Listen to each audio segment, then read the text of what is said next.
Alright, in this video we are going to be finding imaginary solutions to quadratic equations. So let's get our first quadratic equation on here. Let's just say we have 2x squared plus 32 equals 0. Okay, first thing I can do is, since there's only two terms and only one of them has an x, I would actually subtract 32 from each side. All right, and solve this for x. So I have 2x squared equals negative 32. Divide each side by 2. X squared equals negative 16. Take the square root of each side. So square root, square root. Square root of x squared is just x equals, now we're going to have positive and negative. Now 16, negative 16, this is the same thing as saying 16 times negative 1. Square root of 16 is 4. Square root of negative 1 is I. So we have positive and negative for I are our solutions. Right there, there's our two answers.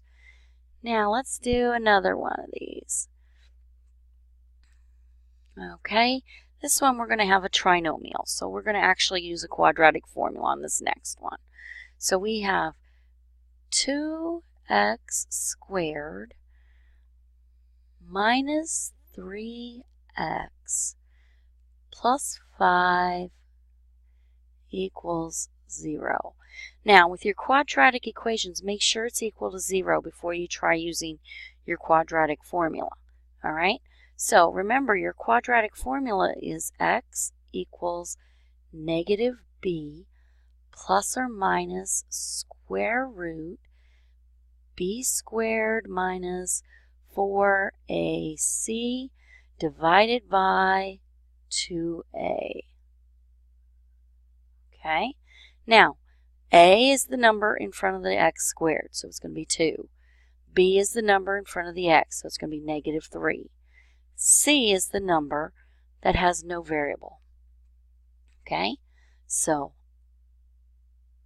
x equals negative of negative 3 gives me a positive 3 plus or minus square root negative 3 squared minus 4 times 2 times 5.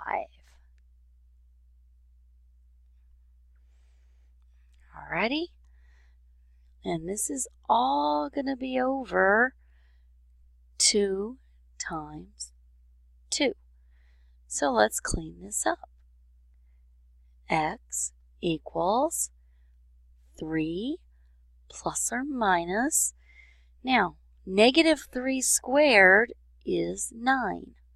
So I have 9 minus 4 times 2 times 5 gives you 40. Because see, 2 times 5 is 10, times 4 is 40.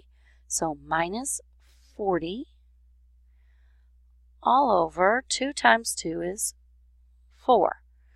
Now, if I take minus 40, I am going to get negative 31.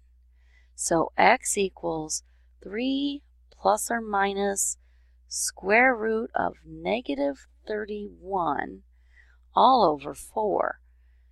Now, negative 1. We could think of negative 31 as the product of 31 times negative 1. All right? And the square root of negative 1 is I. So that means I can take an I out of this. All right? 31 is a prime.